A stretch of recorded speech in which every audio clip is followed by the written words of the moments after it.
Pour ouvrir cette émission, nous avons comme sujet la foi et la source de la foi.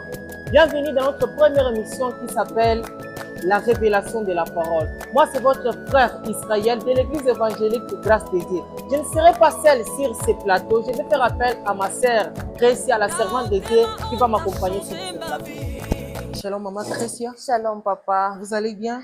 Oui, oui, je vais bien par la grâce de Dieu. Dieu nous fait grâce, nous tenons encore. Oui. Moi, je vous connais, mais les abonnés ne vous connaissent pas.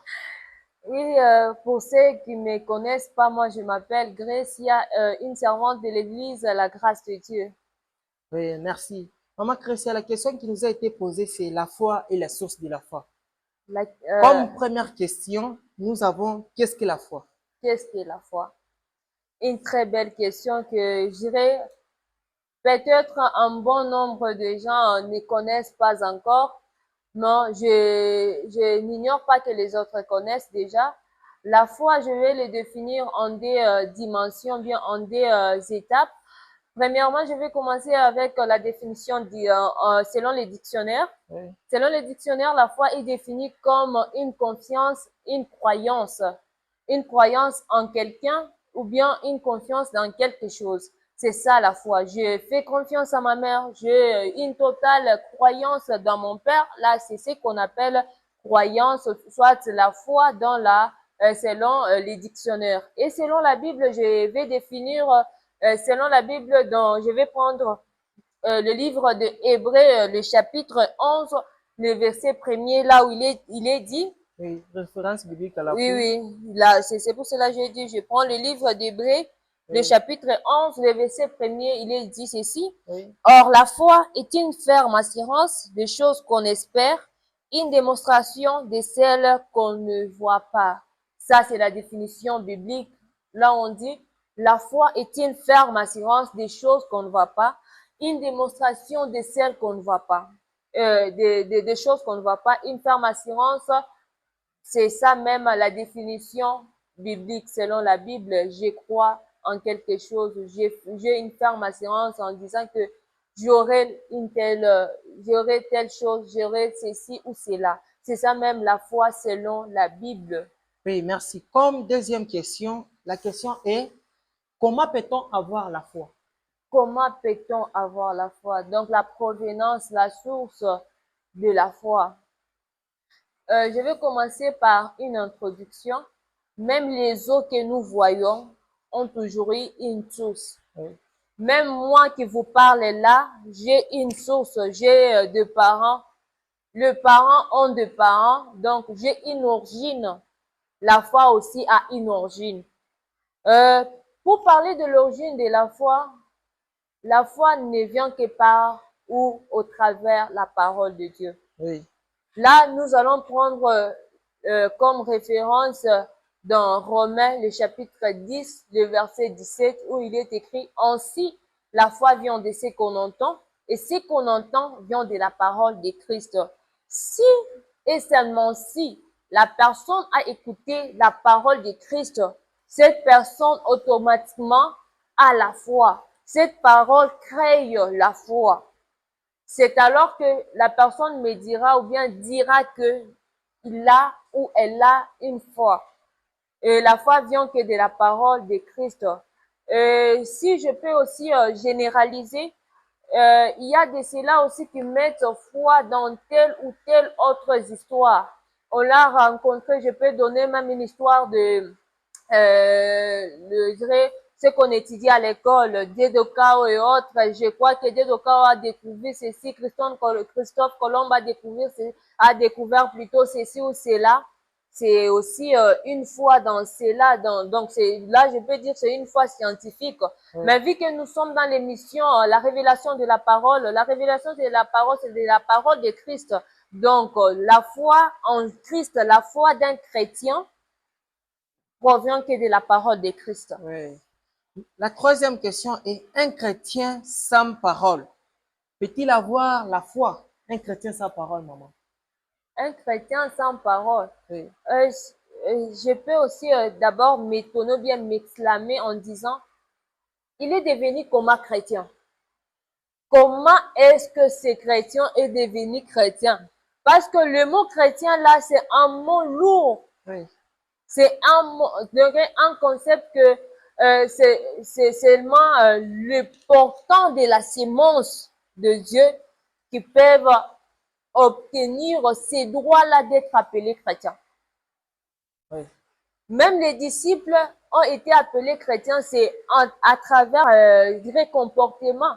Ce n'est même pas eux-mêmes qui s'étaient nommés chrétiens, mais c'est le gens qui les avaient, qui avaient donc constaté que ces personnes ici sont ceci ou font ceci ou cela. Et les personnes ont dit ce sont des chrétiens. C'est pour te dire que la personne ne peut jamais être un chrétien ou bien une personne ne peut jamais être chrétien sans pour obtenir la parole. La parole qui fait des chrétiens chrétiens. Excusez-moi, bien permettez cette tautologie. Hein? Oui. La parole, c'est la parole qui fait des chrétiens chrétiens. Donc, cela sous-entend que une personne peut être chrétien seulement si la personne a la parole en lui. Si la personne n'a jamais écouté, si la personne n'a jamais, le maître a fait quoi, le maître a fait quoi pour que la personne soit chrétienne, c'est tout à fait difficile parce on l'a dit là tantôt, la foi vient de ce qu'on entend et ce qu'on entend vient de la parole de Christ. Oui. Donc, tu dois savoir ce que Christ a fait pour toi. Tu dois savoir que Christ est mort pour nous. Tu dois savoir que Christ a ôté mes péchés. Comment ça veut dire que la personne sera chrétien sans pour autant savoir qui a pris mes péchés, qui a ôté mes péchés, qui m'a délivré des chaînes. C'est tout à fait difficile. C'est pratiquement difficile que la personne soit chrétienne sans pour autant passer par le plus grand procédure. Merci. Une autre question, c'est pourquoi on appelle Abraham le père de la foi? Pourquoi appelle-t-on Abraham le père de la foi? Oui. Mais c'est tout à fait simple. Comme je l'ai dit tantôt là, Abraham est le père de la foi parce qu'il a écouté. Il a écouté la parole de Dieu et il a cru. Oui. Il a mis confiance, comme la définition elle-même de la foi dans Hébreux 11, le verset premier qui dit « Or, la foi est une ferme assurance ». Là, Abraham avait une assurance. Dieu lui dit de sortir de sa patrie. Il a une assurance sans pour autant savoir où Abraham il partait. Il a cru. Dieu lui dit d'offrir son fils sans pour autant savoir qu'est-ce qui va arriver par après, je n'aurai plus de la progéniture ou bien la promesse que Dieu m'avait promis ne va plus s'accomplir. Mais lui, il avait cette assurance. Et puis, il avait la démonstration. La démonstration. Donc, il démontrait bien, il avait une image. Une image. Il s'est fait une image que Dieu fera par après. Dieu fera ceci ou cela. Oui. Si j'offrais mon fils, Dieu va pouvoir. Il a dit même à Isaac, Isaac lui a posé la question, Père, nous avons ceci, nous avons les bois pour l'Holocauste, nous avons ceci, mais où est l'agneau? Il a dit, l'Éternel va pouvoir. Donc, cela veut dire qu'Abraham s'est fait même une imagination. Donc, il a fait la démonstration des choses qui ne se voient pas à l'œil nu. Oui, merci. Vous avez touché un point de dire Abraham l'a démontré la foi. Alors, comment est-ce que vous pouvez parler à ces gens-là qui ont la foi, mais ils ont peur de démontrer ou ils ont honte de démontrer leur foi? C'est tout à fait difficile que tu as la foi qui vient de Christ. Oui. J'aimerais clarifier cela. La foi qui vient de Christ, c'est un peu difficile que tu puisses avoir la foi et que tu ne puisses pas démontrer cette foi. Je dirais, bien, même plus pour exagérer, tu as dit, la personne a honte. Abraham était vieux, avancé en âge. Oui. Il devrait avoir honte de dire que j'aurai un enfant. Dieu m'a promis un enfant à cet âge. Sarah, regarde, Sarah est déjà 2 fois ménopausée. Comment est-ce qu'elle pourra encore concevoir? Ça sera pratiquement difficile. Mais il n'a pas eu honte. Je prends l'exemple aussi d'Élisabeth. Élisabeth, c'est un peu trop loin. Élisabeth aussi avait eu à éveiller un enfant dans sa vieillesse. C'est une chose plutôt, je dirais, à ne pas avoir honte. Parce que la foi sans démonstration, c'est aussi une foi morte. Oui. C'est Jacques qui nous dit, montre-moi ta foi sans œuvre, je te montrerai ma foi avec œuvre. Donc, la foi s'accompagne avec des œuvres, la foi s'accompagne avec des démonstrations. Nous devons démontrer, démontrer cela. Je suis malade, je sais que là, je suis vraiment à la fin, je suis à bout, mais je crois que je vais guérir. J'ai un problème, je crois que j'aurai la solution. J'ai ceci ou cela, moi je crois que le Dieu qui est responsable, mon papa qui m'a appelé, mon papa qui a pourvu à l'agneau, à la place d'Isaac, il va encore pouvoir. Donc, s'il a pourvu, il va pouvoir encore. Il est le même hier, aujourd'hui et éternellement. Donc, nous devons avoir cette parole qui nous assure. Nous devons avoir cette parole qui nous donne cette confiance, cette conviction à nous. Parce que la foi aussi, on peut dire, c'est une conviction interne. Cette conviction, donc, intérieurement, là, je dis, j'ai cette certitude, j'ai cette foi. Rien ne pourra m'arriver. Donc, il est pratiquement difficile de ne pas démontrer sa foi ou même d'avoir honte de la foi. Hey, papa, est-ce que le monde, les gens de ce monde ici ont honte de démontrer ce qu'ils font? Non. Disons, prenons, excusez-nous, on prend un peu le pit en honte. Ils n'ont pas honte. Jamais. Les gens aujourd'hui exhibent leur corps même sur des réseaux sociaux sans pour autant avoir honte. Oui. Maintenant, nous chrétiens, nous-mêmes qui nous appelons la lumière de ce monde, comment est-ce que nous pouvons avoir Le sel honte? du monde. Comment est-ce que nous pouvons, nous devons donner la saveur de ce monde. Oui. C'est à nous de savourer au moins ce monde ici. C'est pratiquement difficile, c'est pratiquement impossible que nous pouvons, nous possédons cette paire-là vis-à-vis, avant de démontrer la foi. Non, non. Chers frères et sœurs, si vous êtes dans cette catégorie-là, vous n'avez pas la vraie foi. C'est une foi qui provient des fables. Vous écoutez des histoires. Nous ne pouvons pas seulement écouter les histoires de la Bible. Non. Nous devons y croire. Oui. Nous devons y croire. Ne nous arrêtons pas là seulement d'écouter, de comprendre cela par la tête. Non. Croyons, mon frère et ma sœur. Croyons. Si Élie, devant le prophète de Baal, a cru que Dieu va descendre, Dieu descendra, plutôt le feu descendra. Mais c'était une croyance, c'était une assurance en lui-même. Oui. Si par la foi, on dit par la foi, c'est qui encore? La prostituée avait caché les deux envoyés que Josué avait envoyés. Mais c'est une foi. Elle avait cru que même si mon peuple périssait, moi et ma maison, nous n'allons pas périr. C'est une foi. C'est partant de ça que tu peux te dire à moi aussi, ah, je dois avoir la foi. C'est ainsi. Nous devons démontrer, toutes personnes qui ont possédé la foi, on nous dit, ils ont eu un bon témoignage. C'est ce que la Bible nous dit. Oui. Les anciens, pour l'avoir possédé, ils ont eu un bon témoignage. Oui. C'est que nous aussi, si nous possédons la vraie foi, nous aurons des bons témoignages et nous allons faire des œuvres. S'ils ont eu des bons témoignages, il y a eu des actes qui se sont accompagnés. Il y a eu des œuvres qu'ils ont fait pour qu'ils puissent avoir un bon témoignage. C'est pour cela, nous aussi d'aujourd'hui, nous devons poser des actes pour que nous puissions avoir un bon témoignage. Nous devons faire des œuvres. La foi sans démonstration n'existe pas. La foi sans œuvre n'existe pas. C'est une foi morte. C'est un peu ça, mon frère. Oui, merci pour les arguments que vous venez de donner. Une question aussi est la foi comme don. Est-ce que la foi est-elle parmi les dons spirituels? Oui, la foi est parmi les dons spirituels. Pour ça, j'aimerais appuyer avec ça, avec 1 Corinthiens, le chapitre 12. Oui. Là, on doit appuyer certainement avec un verset qui va appuyer cela. C'est 1 Corinthiens, le chapitre 12. On dit ceci. En effet, attendez.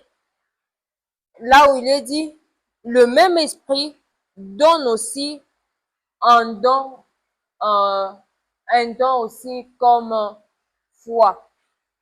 C'est aussi un don. Oui. La Bible dit la foi est donnée aussi en don.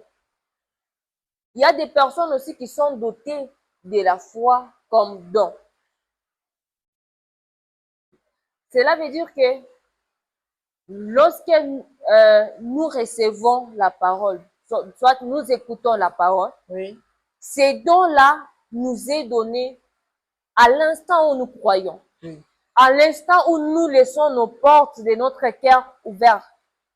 Lorsque nous laissons le cœur de notre porte ouverte, c'est alors que ces dons de la foi nous est donné.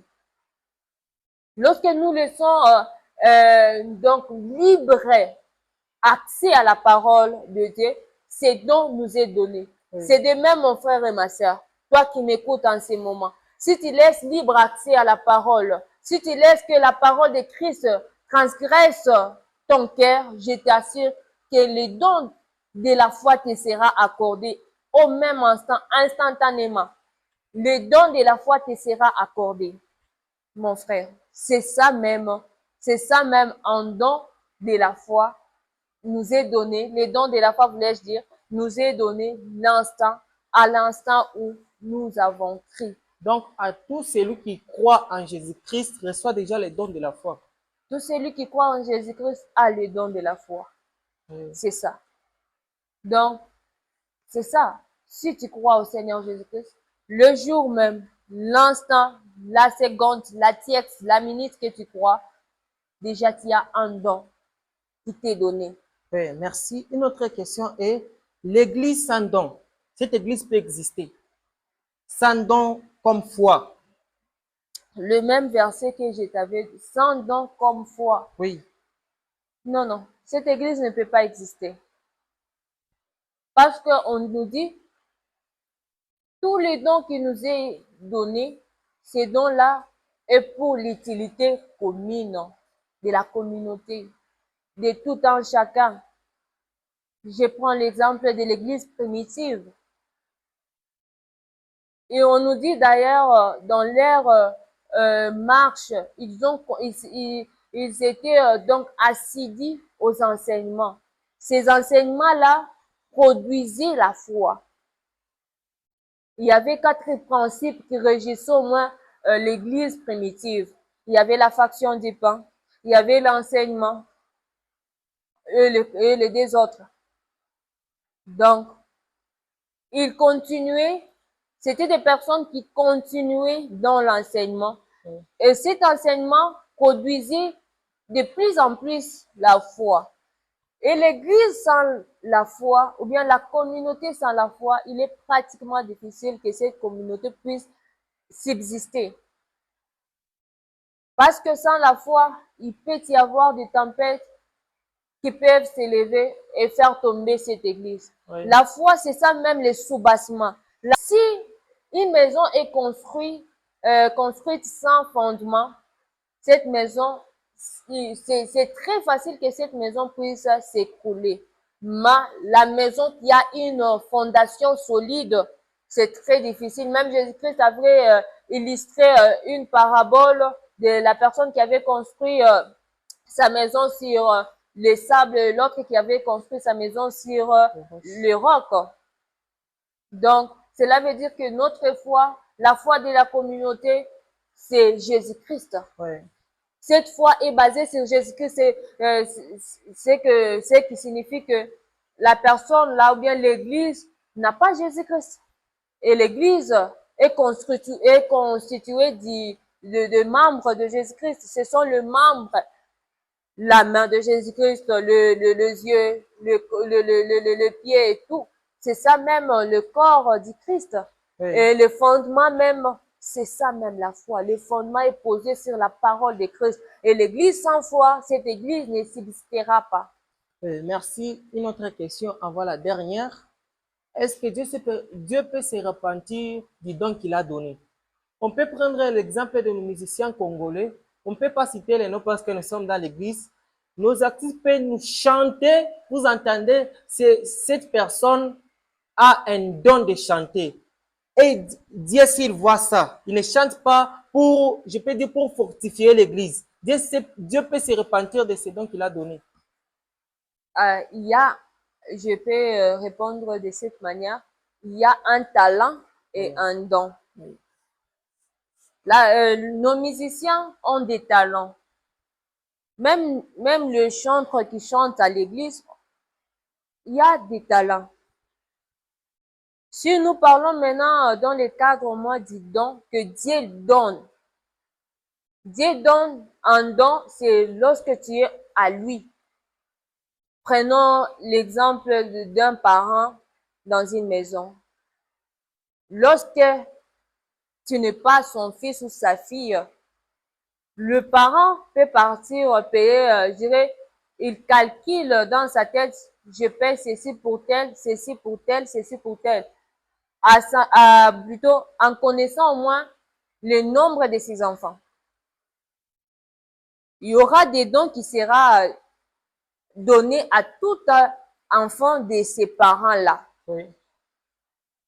C'est de même avec Dieu. Si tu es à lui, si tu es en Jésus-Christ, c'est alors que tu auras un don. Oui. Nos musiciens peuvent avoir des talents. Oui. Il a juste un talent de chanter. Même nos chanteurs qui chantent à l'église, ils peuvent avoir un talent, mais la personne n'a pas encore reçu Jésus-Christ. La personne a un talent. Ça, on ne peut pas nier. Oui. C'est un talent. Donc, un talent, c'est une chose qui est innée. Oui. Un don. On est avec. Oui, on est avec. Oui, merci.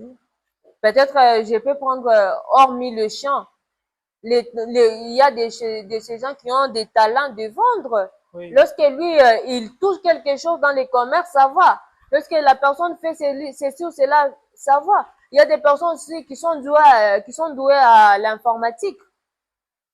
C'est un talent. Ça, on ne peut pas nier. Mais un don, on reçoit un don que lorsque nous sommes en Jésus-Christ, et Dieu donne un don. Si tu parles maintenant je reviens maintenant à la question où tu dis, Dieu peut se repentir de ses dons. Dieu ne se repent jamais.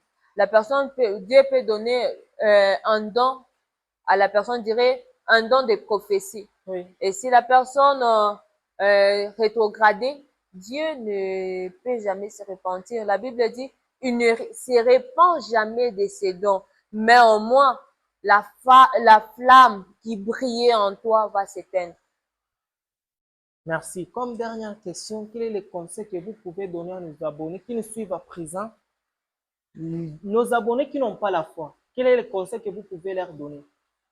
Un conseil, cher abonné, un conseil, un message d'évangélisation que je lance. Si vous voyez aujourd'hui les jeunes comme nous devant vous, devant vos téléphones, c'est pour vous dire que Jésus-Christ est réel, il existe, c'est un Dieu vivant. Oui. Donc, croyons au Seigneur Jésus-Christ.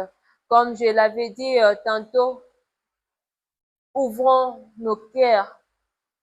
Acceptons que les cœurs puissent entrer, plutôt la parole entre dans nos cœurs. Chers frères et sœurs, c'est le temps lorsqu'il est encore temps, cherchons le Seigneur. Cherchons le Seigneur et nous chercherons le Seigneur qui est dans sa parole. Prêtons attention à la parole de Dieu. Aimons la parole de Dieu. Et surtout, la chose primordiale, c'est la mettre en pratique. Parce que la parole de Dieu nous dit, il prend plaisir à la mise en pratique et non pas à l'écoute. Donc, écouter, c'est bien, mais la mise en pratique est très importante. Et ce qui nous ramène à dire les actes de la foi, c'est ça même, la mise en pratique de la parole de Dieu. Donc, croyons et mettons cette foi en œuvre. Mettons nos foi en œuvre. C'est un peu ça comme message que je vais lancer à tout le monde qui nous suit en ce moment. Ce n'est pas pour rien que nous sommes devant vous. Ce n'est pas pour se réjouir, mais c'est pour lancer ces messages. C'est pour vous parler d'une personne qui est morte et ressuscitée. Il n'est plus dans les tombeaux. C'est un Dieu vivant. C'est un Dieu véritable. Croyez. Lorsque vous écoutez la parole, n'endurcissez pas vos cœurs, Oui. mais laissez libre accès, que la parole pénètre en vous et que la parole vous soit favorable. C'est un peu ça. Merci. Merci très cher abonné. C'était le premier numéro de l'émission La révélation de la parole. Comme présentateur, le frère Israël et comme invité, la sœur Christia. Merci au prochain numéro.